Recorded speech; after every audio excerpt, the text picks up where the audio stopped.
South Korea is heading fast into a super-aged society with the number of registered senior citizens surpassing 10 million.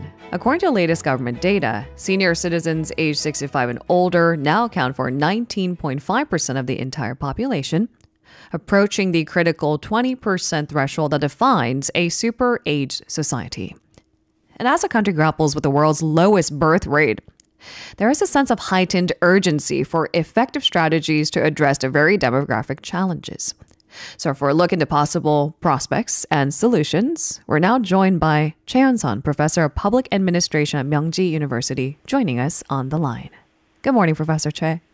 Good morning. Thanks for having me. Thank you very much for joining us. We talk about it tirelessly on the program. South Korea is projected to become the world's most aged by 2044. That feels too soon. Can you provide our listeners with the background first? Nearly 1 in 5 South Koreans are now senior citizens. First, give us an overview of how we got here. How has the country's aging population trend evolved? I think Koreans has some kind of habit. You know the 빨리? Yeah, we go so fast. Yes. I think the economic growth is so intensively. Actually, after our civil war, 1950s, we had baby boomer age. We had rapidly grew in terms of the population, but the government had a policy against that growth. So the population policy of the Korea at that time was you give just one child, that's enough, something like that. So after that, we had some economic status is in the developed period, and then maybe people can choose. Maybe they might have a family or have a babies. I think that they make change many things, and now Korea has the lowest fertility rate in the world, maybe in the history. So I think that those two factors, what the baby boomer age is, government policy intervene, and the lowest fertility rate. Now we have an inverted pyramid population structure, which means more aged population, but less young population. But population aging is an irreversible global trend. Maybe looking at a trend of living longer lives and having smaller families can be seen in other developed nations too. So maybe I want to make some of those comparisons. To answer our next question, it may be obvious for locals, but not so much for our listeners who are abroad. Can you tell us about the main factors that led to Korea's rapid aging beyond our economy that bloomed rather quickly? As just you explain about we have in the developed period, we have a better medical, I think, the system. Right. We have social pension and many other systems. So the people can thinking about their health and then their longevity. So I think they make people live longer. We are going to the aged. We will have more aged population. But problem we have in Korea compared to other countries, we had rapidly also the maybe lowest birth rate. It make our Korea maybe more difficult about this issue. So it is noteworthy to make those comparisons to other developed nations because they may have similar demographic changes in a sense that they too have an aging population, but their birth rate is not world record low, which is what South Korea has. You bet, yeah. All right. It's ironic because China, too, at one point had the one-child policy and their population fell the first time since 1961. So things are changing. Demands for babies suddenly higher than before. Some experts project Korea will enter a super-age society as early as the end of this year. Aging population implies increased healthcare and welfare costs, to name the obvious. What economic and social impact would it bring, and can Korea sustain it? I think that it's a maybe enormous impact to the Korean society, especially right now we have we will increase the care burden and compared to the productive age the working age to the population of the aged population, which means we have maybe different the variation about who can work and who need social care in our society. So maybe social costs are going up. So another problem is there are many demands about maybe service from the aged population, like medical and then maybe mental and the emotional care we should provide. But we don't have enough maybe productive working age, which is maybe our big problem maybe in the future. Yeah. Then could we rely more on bringing in foreign workers, migrant workers, for example? I'll ask you those questions a little bit later. But first, I want to ask you, Professor Choi, based on your expertise, what would you pick as the biggest challenges that need to be most urgently addressed as Korea heads towards a super age society?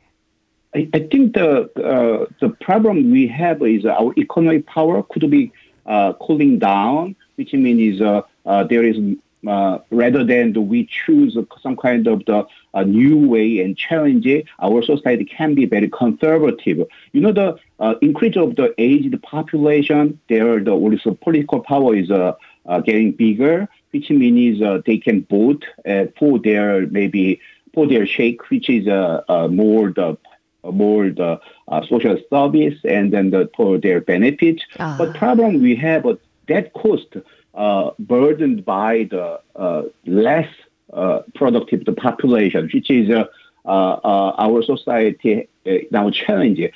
How can we making more efficient or productive the way, and we can sustain, or maybe we might not that happen. We might our economy and our social activities maybe decrease. Let's also talk about government intervention and measures. Korea will establish a ministry tasked with tackling the country's chronically low birth rate. That's a step. But what other important measures has the government taken to tackle Korea's aging population? And in your view, what more needs to be done? There's always been a lot of criticism about throwing money at the issue, quote unquote. For one, it's never enough. And two, it's not effective. Yeah, that's true. I think maybe last 13 and 12 years, government spent almost like 200 trillion won about this issue. But you can see the result is we are the lowest fertility rate and we are increase of the aged population. So there are not enough preparation, especially government always maybe did some policy, but behind the issue, which is something happened bad, then they just come out, we have policy, we have some measure, we can do something, but it doesn't work that way. So I think recently our president and our government announced we're going to have a Ministry of the Population Strategy and Planning. We will have a more like a headquarters style. We can provide a more maybe organized budget and programs. But I'm afraid this is a little late and much late. We expected already 20 years ago, our government had just like some kind of report. We're going to have super aged society. We're going to have some issue about birth rate. But last 20 years, I think the government didn't prepare well. But I hope we wish maybe right now the government will realize and our bureaucracy really working for this issue. Some experts also chime in that one viable solution is to maybe redefine senior citizens as those aged 70 and older as opposed to 65. This would bring significant changes to various social administrations like retirement and pension benefits, I think most importantly. What is your take on this? Would that change things? I think that's not a bad idea. And in the worldwide, there are many like movement and the implementation about this issue about maybe aged population is not over 60 and 65, but it should be like over 70s. But our society, maybe Korea is a little problem because like United States, England, and then maybe New Zealand, even the Taiwan, they have no retirement age, but we have a strict retirement age is 60s, and we will provide social pension from the 65. But now, though, we are trying to making aged population 70. So where is the lowest 10 years? Like retirement to 60, aged population 70. It didn't work. It won't work. Maybe people can have any salary for 10 years. It is very bad in Korea. So I think the government realized about we must change some institution first, and then we can making the agreement among our society, many stakeholders, and then we can move to the 70. And finally, the question that we alluded to earlier on migrant workers. Statistics Korea projects Korea's population will post a minus growth of 0.2% over the next decade. Population of foreigners, meanwhile, is expected to keep growing by over 2% annually during that same period. So it gives us kind of an obvious solution. Could active immigration policy be a potential solution to tackle Korea's shrinking workforce? I think that's maybe that's inevitable in the Korea because we don't have enough now the population, young population who can work, and we will have a more population who is aged. So which means is who can work, who can provide the social service. So migration is inevitable. I think but I must argue Korea. Is Korea ready to this immigration? Because our immigration policy by the Ministry of the Law, and then the Ministry of the Law always their position is about they want maybe find out who is illegal or something like that. So instead of the welcoming the immigration population, and we can maybe in the diverse society. We can work, live and work together. That should be our future. But now the Korean government and the Ministry of Law, their position is like we don't want any illegal population. And then after 4 years, mostly international workers should go out of the Korea. So I think that we should prepare so many things. But as you already maybe explained. Immigration population, we need and we should welcome more the diverse people. We might have no other choice but bring in more migrant workers, but the sentiment is not there. We've been a homogenous country for so long. And as you've said, maybe the stance that the government has taken so far is more focused on, getting rid of illegal immigrants and not so much on encouraging legal migrant workers. So it might take time and effort, as you've said. Yes, that's true. Yeah. I grew up in the United States. We always believed that we were a melting pot, but it should be tossing salad now. Yeah, and I don't even know if we're a tossed salad anymore. Times are different, I suppose, but these are all conversations that need to happen simultaneously. Thank you so much for getting us started, Professor Choi. We appreciate your insights. Thank you very much. Bye. Thank you very much. Goodbye. We spoke to Professor Hyeon-seon. He's a professor of public administration at Myongji University.